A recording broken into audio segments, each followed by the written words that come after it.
کیا دعا کا تقدیر پر کوئی اثر ہے یا نہیں، یا دعا سے تقدیر تبدیل ہو سکتی ہے یا نہیں، یہ مسئلہ ہے۔ اس میں یاد رکھیں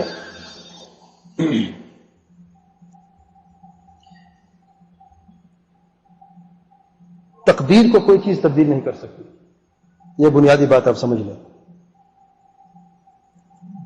جو کچھ لکھ لیا گیا ہے وہ تبدیل نہیں ہوتا، لیکن کیا دعا تقدیر کو تبدیل کر سکتی ہے؟ جواب واضح نہیں، تبدیل نہیں کر سکتی، لیکن بعض روایات میں آیا ہے کہ دعا کا اثر ہے۔ تو یہ اثر کون سا ہے اس کی تفصیل میں بھی بیان کرتا ہوں، لیکن آپ یہ بنیادی بات جان لیں کہ دعا سے جو تبدیلی ہونی تھی آپ کی تقدیر میں وہ اس وقت ہوگی جب تقدیر اللہ تعالیٰ نے لکھی، یہ بھی لکھ دیا گیا۔ اللہ تعالیٰ کا علم ازلی علم ہے، اللہ تعالیٰ جانتا ہے، سب کچھ جانتا ہے، پوری کائنات میں جو کچھ ہونے والا تھا کائنات کو پیدا کرنے سے 50,000 سال پہلے۔ فلاں شخص فلان وقت میں دعا کرے گا، اس دعا کی وجہ سے اس کی عمر میں اضافہ ہوگا، اس کا بچہ بیماری سے بچ جائے گا، اس کو رزق زیادہ ملے گا، یہ سب اللہ تعالیٰ جان چکے، اس کو بھی لکھ دیا ہے۔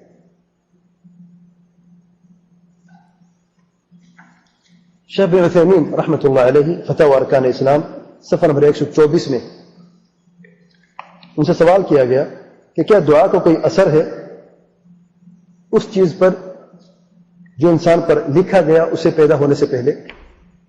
شیخ صاحب فرماتے ہیں لا شک ان للدعاء تأثیرا فی تغییر ما کتب، اس میں کوئی شک نہیں کہ دعا کا اثر ہے جو کچھ لکھا گیا انسان کے اوپر، لیکن یہ جو تبدیلی ہے یہ بھی لکھی گئی اس دعا کے سبب کی وجہ سے۔ تو یہ کسی کو گمان نہ ہو، یہ تمہیں گمان نہ ہو، شیخ صاحب فرماتے ہیں کہ تم نے اگر اللہ تعالیٰ سے دعا کی ہے، اللہ تعالیٰ کو پکارا ہے کسی چیز کے متعلق کہ وہ لکھا ہوا نہ تھا،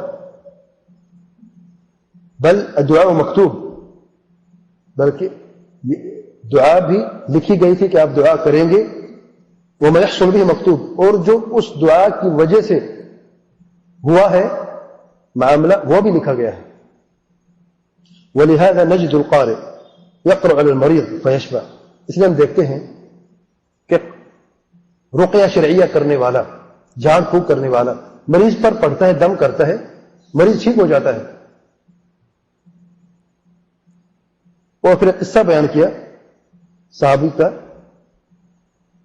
وقصة السریہ التي بعثها النبی صلی اللہ علیہ وسلم، آپ صلی اللہ علیہ وسلم نے ایک دستے کو بھیجا جہاد کے لیے، فنزلوا ضیوفا علی قوم، تو ایک قوم کی طرف گئے اور وہاں پہ مہمان بنے، ولکنہم لم یضیفوہم، تو انہوں نے مہمان نوازی سے انکار کیا، ہم آپ کی مہمان نوازی نہیں کرتے۔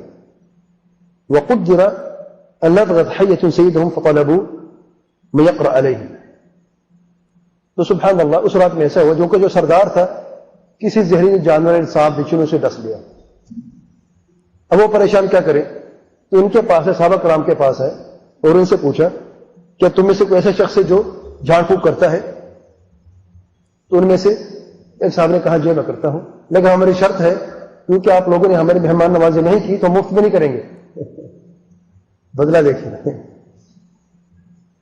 تو کیا کرنا ہے بھی، ہمیں بکریاں چاہیے، مخصوص تعداد بکریاں۔ انہوں نے کہا ٹھیک ہے، ایک قطعی ایک جماعت بکریوں کی آپ کو دے دیتے ہیں۔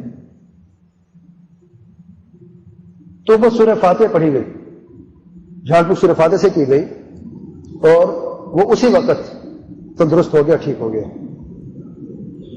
حدیث میں ہے کأن من نشط من عقال، یعنی جیسا کہ ایک بیمار، جیسا کہ ایک بندھا ہوا اونٹ آپ اسے کھول دیتے ہیں تو کس طریقے سے وہ دوڑتا ہے اور ٹھیک ہو جاتا ہے، اسی طریقے سے وہ شخص اٹھ کے بیٹھ گیا اور بالکل تندرست ہو گیا۔